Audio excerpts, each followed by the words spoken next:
The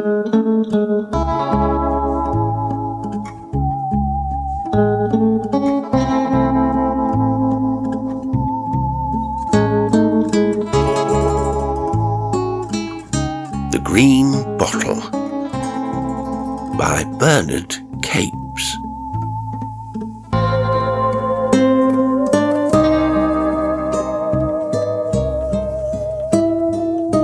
My knowledge of Sewell was principally of a fox-nosed, weedy, scorbutic youth who wrote 4 to the pound pars for the Daily Record.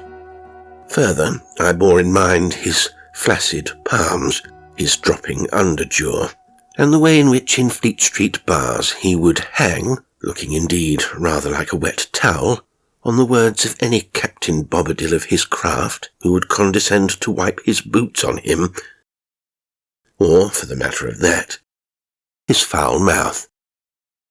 He had no principles, I think. He was born lacking the sentiments of pride and decency. If he was kicked into the mud, he would make, before rising, a little consolatory gift of a mud pie for the kicker, on close terms with the petty ailments of his own body. The secret discoveries that delighted him were of similar weaknesses in others. The prescriptively unmentionable was his humour's best inspiration, his belief in the real approval underlying the affected disgust of his hearers quite genuine. He was, in short, a sort of editor's pimp, with all the taste and the instinct to procure copy in the detestable sense. At one time he elected, to my sorrow, to attach himself to me, with this justification, from his point of view, that I then happened to be grinding my literary barrel organ, always adaptable to the popular need, to the tune of a contemporary interest in the problems of criminology. And the mudlark, being himself of a Newgate complexion of mind, had the assurance in consequence to assume a sympathetic bond between us. Now the difficulty being to convince Sewell that decency was ever anything but a diplomatic pose, and that one did not pursue vice as dogs hunt foxes because of the mere bestial attraction to the abominable scent, but with the sole purpose to reach and end the offence, I was led more contemptuously than wisely into allowing the assumption of claim by default, with the result that for some weeks the unsavoury thing stuck to me like a jigger.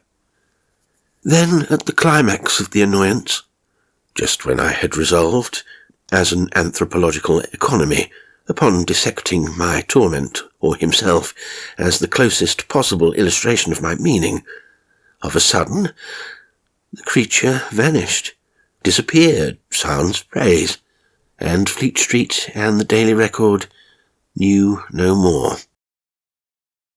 The fact was that Mr. Sewell had been left a competence, and had retired into private life. I did not see the fellow again for some 18 months, when, one afternoon, he visited me quite unexpectedly at my lodgings. He accepted, as of old, the finger I committed to his clasp, and which I then, hardly covertly, under my desk, wrenched dry between my knees. He was scarcely altered in appearance. The only accent of difference that I could observe was in his tie, which was a spotted, burglarious-looking token, in place of the rusty black wisp that had been wont to depend, loosely knotted, from his neck. For the rest, he was the slack, unwholesome figure with the sniggering and inward manner of my knowledge. And yet, scanned again, there was something unusual about him after all.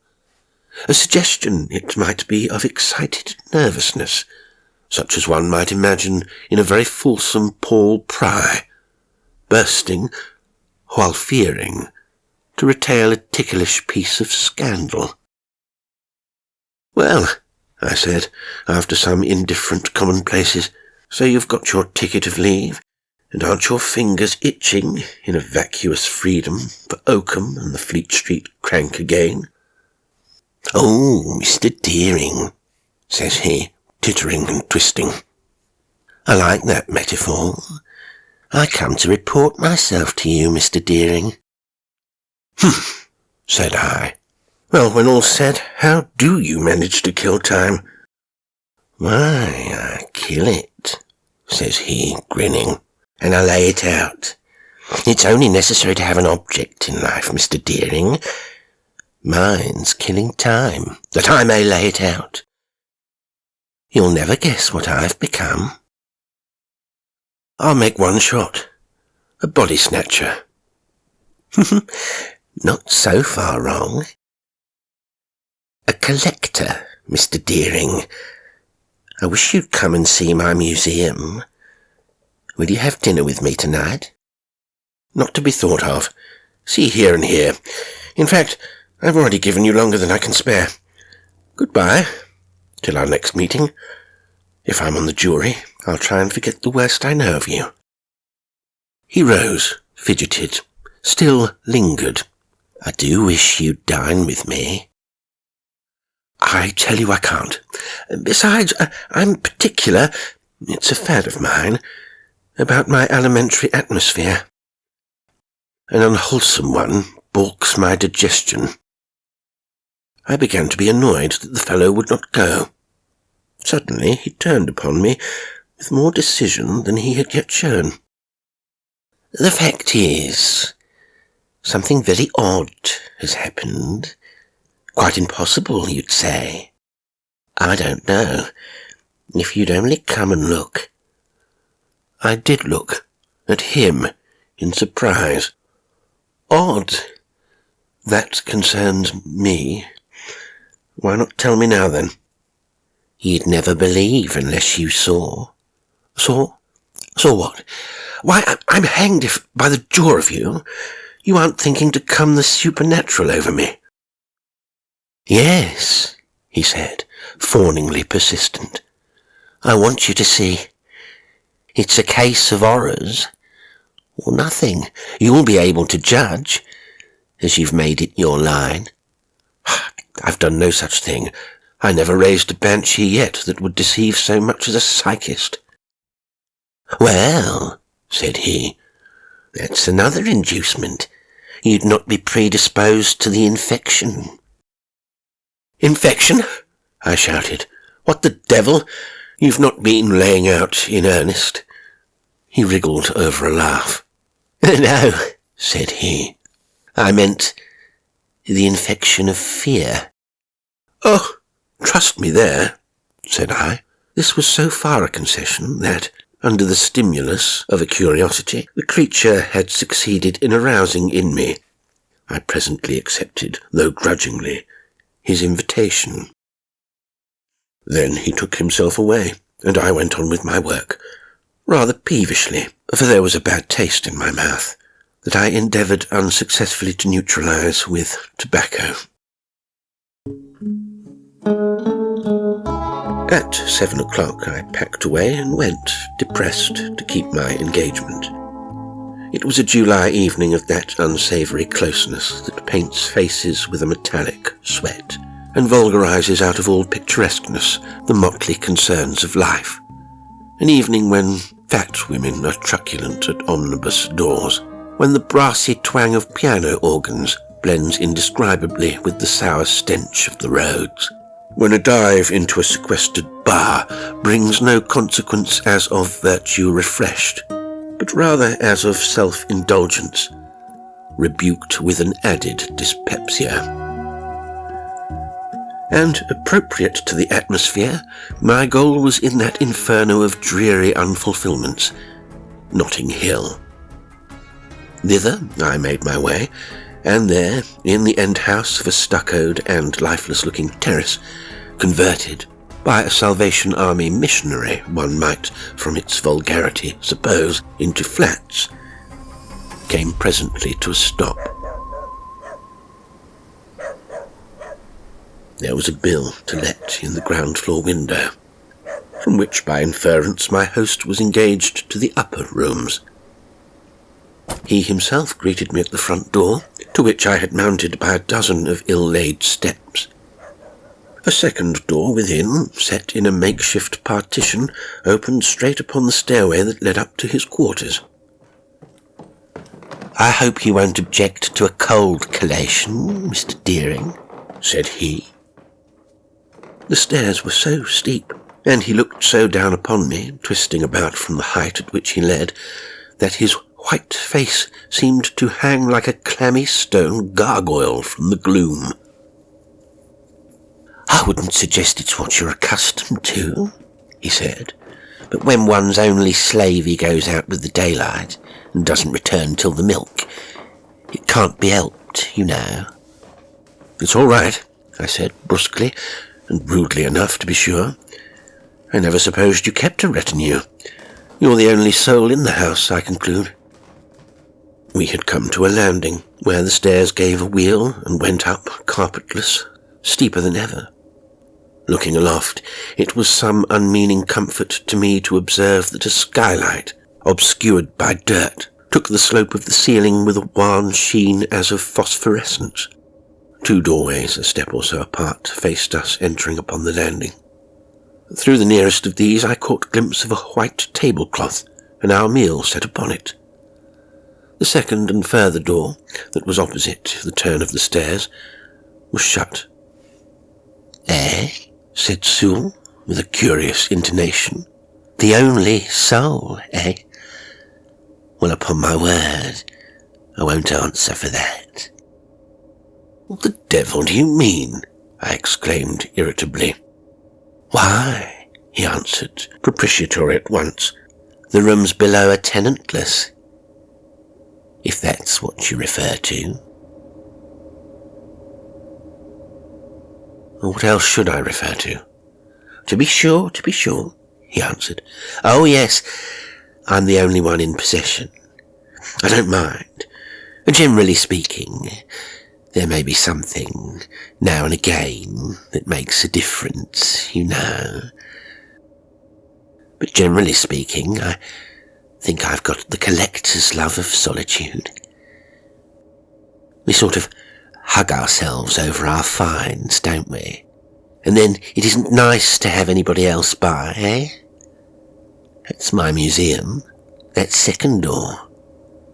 I'd like you, if you don't mind, just to go cursorily round it now, before we sit down, and see what sort of an impression it makes on you." "Is your rotten mystery connected with it?" "Well, yes it is." "Lead on then, let's get it over." He obeyed, opening the door gingerly to its full width before entering, as if he half expected something to be there before him. I uttered an instant grunt. A row of unclean faces, their upper prominences so covered with dust as to give one the impression of their posturing over some infernal kind of footlights, leered down upon us from the top of a high bookcase. "Yes," said Sewell, though I had not spoken to him. "They're a pretty lot, aren't they, Mr. Deering? I picked 'em up at the Vandal sale, the lunatic specialist, don't you remember, that went mad and cut his own throat in the end. I don't know half their stories, but when I'm in the mood I sit here and try and piece 'em out of their faces. That fellow with the fat whale on his neck. Now, oh, shut your imagination, you anthropologist. Here, we'll hurry up with this. I see, absolutely characteristic. And I might have guessed the bent of your virtuosity." I found a precursory inspection more than sufficient. The creature had only found himself out of independence. He was become logically an Old Bailey curioso. His collection, disposed about the shelves of that same bookless bookcase and on little tables and whatnots, ranged from housebreakers' tools, miracles of vicious elegance, to a slip from a CC, open spaces seat on the branch of a tree above which a suicide had hanged himself. There were murderous revolvers, together with the bullets extracted from their victims. There were knives, lengths of Newgate rope, last confessions, photographs, bloodstains. And, in inviting me to the discussion of this garbage, Sewell, I believe, was actuated by no inhumanity of malevolence. An unnatural appetite is normal to itself, I suppose. But all the time his manner was distrait, spasmodic, watchful, and not of me, I could have thought. All at once I felt myself constrained to rise from an examination and to walk to the window. It looked across to the sordid backs of the other converted houses. It looked down into a well of a garden, choked with rank grass, from the jungle of which stiff ears of dockweed stood up, as if picked to the French casement that I could not see in the room below. Now the tall buildings so blocked out the sunset that, although days still ruled, the room in which we stood was already appropriated to a livid twilight. I tugged at the window, striving to open it. "What are you trying?" cried Sewell. "What are you up to? What's the matter with you?"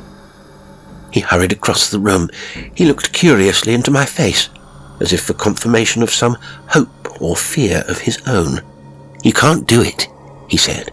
"It's been nailed up." "Look here, Mr. Deering. We'll feed, shall we?" "Yes," I snarled. I was furious with myself. I walked out of the room as still as, and bristling like, a baited cat. For the moment I was exalted above the impulse to put my tail between my legs.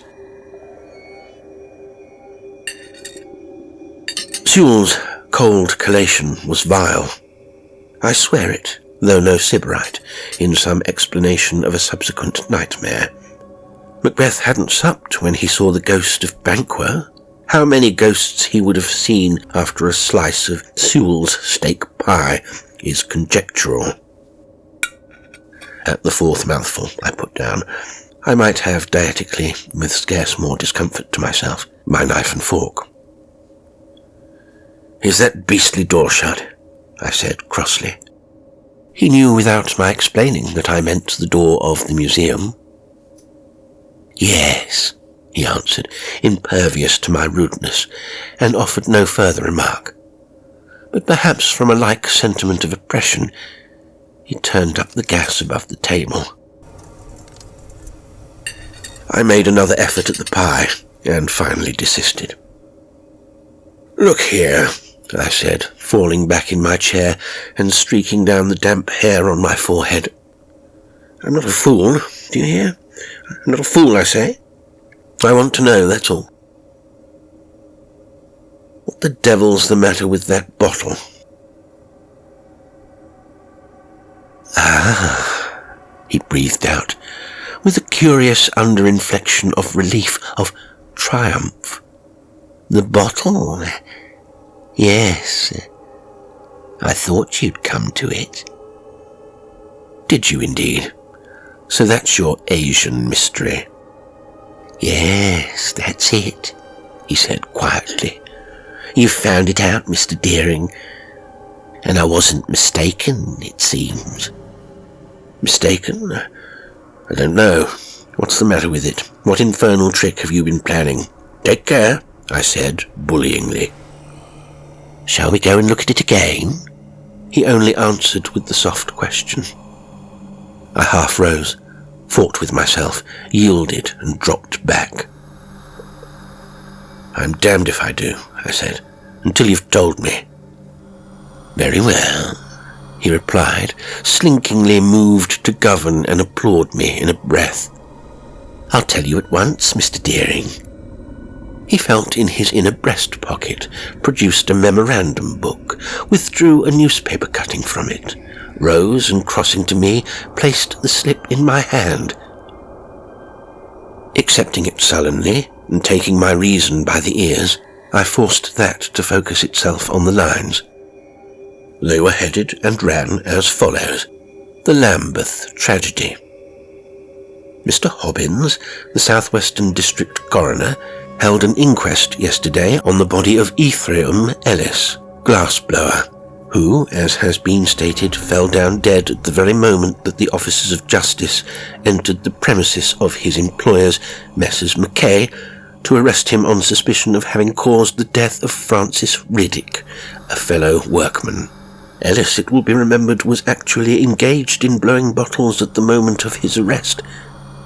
A verdict of death from syncope, resulting on shock, was returned. Sewell stood behind me as I read. His long, ropey claw slid over my shoulder, and a finger of it traced along the words, "It will be remembered." "Yes," I muttered in response to the unspoken query. "I recollect reading something about it." "What then?" Sewell's finger went on 5, 6 letters, and stopped. "He was blowing bottles," he said. "He was, Mr. Deering. I was standing by him at the time, and he was blowing that very green bottle you saw on the table in the next room. Do you know how they do it? They dip the end of their pipe into the melting pot that sits in the furnace, and then, having rolled the little knob they fished up, tube-shaped, on an iron plate, and pinched it for a neck, they take and blow it into a brass mould until it fits out the shape of the thing. Then they open the mould, and the bottle comes free, but stuck to the pipe, until a touch with a cold iron snaps the two apart. That's the way. But this bottle, you'll say, has a neck like a retort. I'll tell you why, Mr. Deering. Ellis had just blown the thing complete when the policeman put a hand on his shoulder. The pipe was at his mouth. He gave a last gasp into it and went down, the soft bottleneck bending and sealing itself as the falling pipe dragged it over. Very well. I'd known the man and something of his story, and I brought away the green bottle just as he'd left it, for a memento. But, Mr. Deering, I brought away that in it that I hadn't bargained for. Can't you guess what it was? No. Why, Ellis's soul, Mr. Deering, that passed into it with that last gasp of his, and was sealed up for anyone that likes to let it out. I got to my feet, driven beyond endurance. "You ass!" I cried. "Have you drivelled to an end?" "Oh, dear no," he whispered, with a little nervous but defiant chuckle. "Now you know, don't you, Mr. Deering, that there's something uncommon about that out there. Perhaps you'll be able to explain it. It was in the hope that I ask you, who've made such a study of psychological phenomena, to endure my company for a night. And to tell you the truth, there's something more and worse. Wouldn't you like to hear about it, Mr. Deering?" "Oh, go on," I said with a groan. "I've accepted my company, as you say, and—" "Won't you come further from the door?" he asked, truckling to and hating me, as I believed. "I can see you aren't comfortable, and no wonder."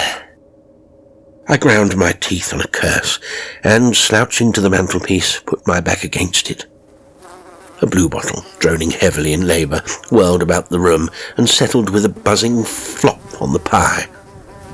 The cessation of its fulsome chaunt seemed to embolden unseen things to stir and giggle in the dark corners of the room. "Aren't you going on?" I said desperately. "Yes," he answered, "I'm going on. From first to last I'll tell you everything, and then you can form your own conclusions. And Mr. Deering, I'd got to know, as I said, the man, Ephraim Ellis. How don't particularly matter. I'm fond of prowling about at night. I make acquaintances and pick up things that interest me. This man did. There was something suggestive about him. Something haunted, as I'd like to put it. He kept company at one time with a slavey of mine that died of fits. I've seen her in 'em. and perhaps that led to my following him up to his workplace and getting into talk with him. He was a glassblower and on night duty. Queer customer he was, and dark and secret as sin. Sometimes I'd look at him, red and shifty in the glow, and I'd think, are you calculating the consequences, my friend, of braining me with a white-hot bottle? He may have been, more than you'd fancy, for I believe this man took me for an unclean spirit, sent to goad him to further desperations. Further, I say, but mind you, I only go by report. It would never do, would it, Mr. Deering, for you and me to be certain, or they might claim us for accessories. I broke into a hoarse, angry exclamation. No, he interrupted me hurriedly. Of course they couldn't. It was only my fun.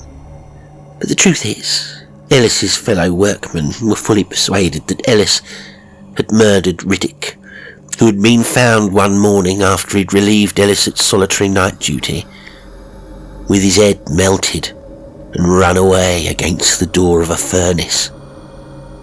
I don't know, and I don't know what they went upon, seeing the trunk was all right, and there was no head to examine for trace of injuries. But they made out their suspicions on technical grounds, I suppose, and as to the moral, why, Riddick, by their showing, had been a taunting devil, a regular bad lot, who'd made a game of baiting Ellis till he drove the man almost to madness. Anyhow, Ellis was marked down by them and given the cold shoulder of fear, and so he worked apart, for he was too valuable a hand to be dismissed. He worked apart, with only me, I really believe, in the wide world to speak to him, until the police, acting upon rumours, or the shadows of them, came to lay hands upon him. But now I must tell you, before that happened, there was something else occurred that was more intimate to the moral, if not to the circumstantial, point. Ellis took to having fits or seizures in which he'd rave that Riddick hadn't been got rid of after all, but that he'd all of a sudden be there again, and burrowing into him, and hanging on inside like a bat under ivy, while he whispered into his soul blasphemies not fit to be mentioned. He'd not lost his senses, what he'd got of him in these states, but he'd sit down staring, with a face on him as if he'd swallowed a live eel. Sometimes I could have burst with laughter at the sight. And then, once upon a time, Mr. Deering, he took me all in a moment into his confidence, as I may say, and it was like a deathbed confession. For that night the police came and finished him. I had been standing by, watching him at work, when he broke off for a drink of water. The common tap was in a little yard at the back of the premises, and as he went out to it, I fancied he beckoned me to follow him. Anyhow, I did, and faced him there under the starlight. I'm only speaking of 3 nights ago, so you may believe the whole thing sticks pretty vividly in my memory. He glanced up as I stood before him. "Why did you follow me?" he says in a low voice. "Why do you come and stand there and look at me? Are you Riddick? My God, I'll melt your head like wax if you are," says he. "Why, Mr. Ellis," says I, taken aback, till I jumped to the humour of the thing. "If Riddick grips you as he has done while I'm looking on, I can't be Riddick, can I?" "No, that's true," he says. "What do you want with me then? And oh my God," he says in such a Hamlet's ghost voice as would have set you sniggering, "can you stand by and see a soul raving in the grip of damnation and not offer to help it?" "Mr. Ellis," I answered, "does Riddick really come to you like that?" "He comes and clutches me," he said, "as he clutched me when he was alive. He holds me and claims me to his own wickedness, and I must listen and can't get away. I want to escape. And he clings on and whispers, and if I strike him down and melt his bloody battered face into glass, there he is in a little while up and at my soul again, struggling with it in my throat, lest it get away from him and fly free with some last breath I put into my work. He looked at me in a death's head kind of manner, and I had a business, as you may guess, Mr. Deering, not to explode in his face.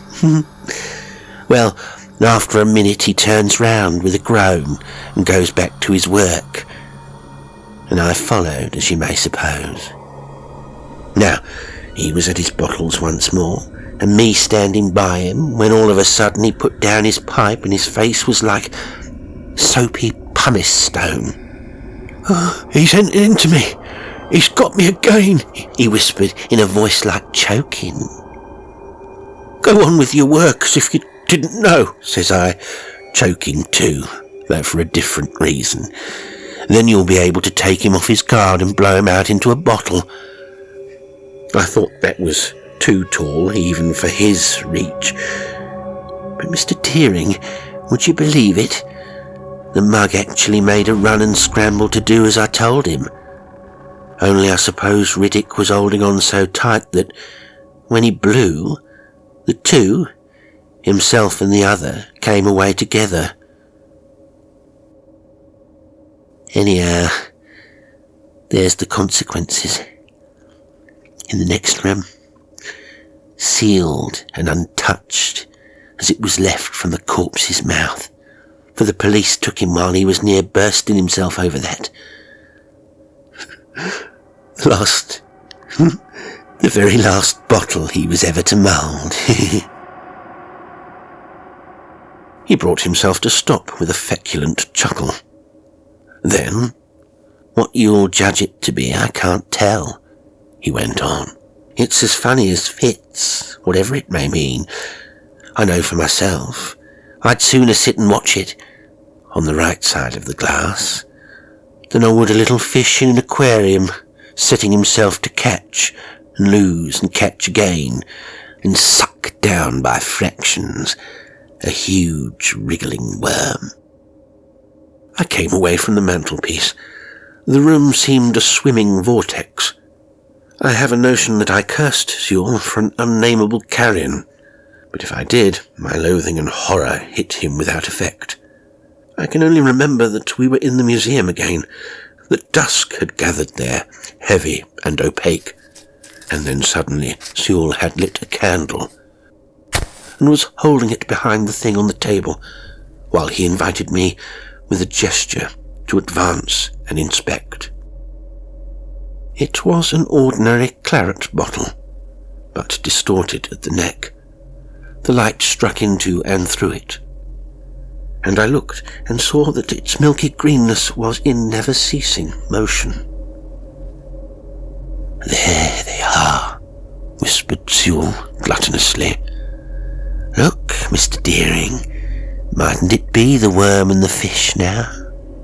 A little palpitating, shuddering blot of terror, human and inhuman, now distended as if gasping in a momentary respite, now crouching and hugging itself into a shapeless ball, and always steadying, untiringly followed and sprung upon by the thing that had the appearance, through the semi-opaque glass, of a shambling, fat-lidded.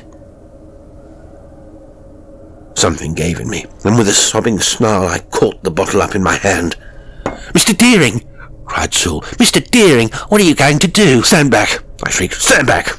He ran round me with a little nervous gobble of laughter. "No!" he cried. "Let's take it away and bury it." He caught at my arm, but I flung him aside madly, and with all my force dashed the horror to the floor.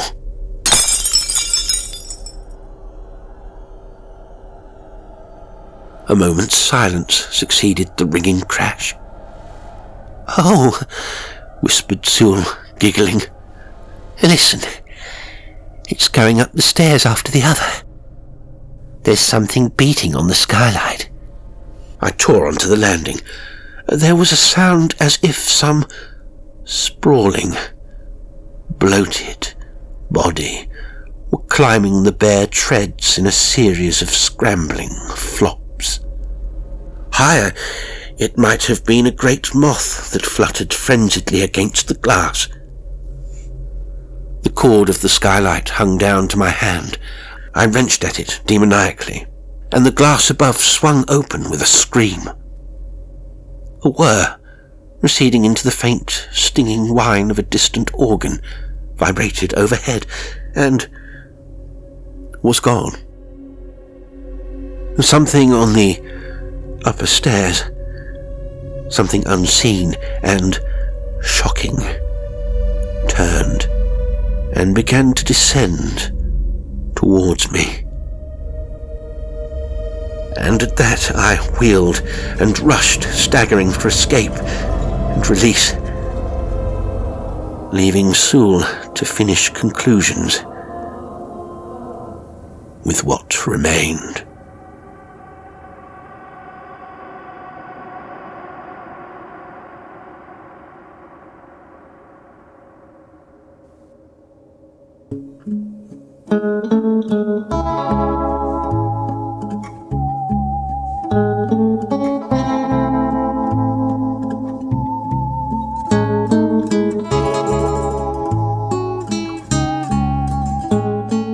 Today's story was The Green Bottle by Bernard Capes. It was read by me, Jasper L'Estrange. Well, I do hope you enjoyed it. And till next time, sweet dreams.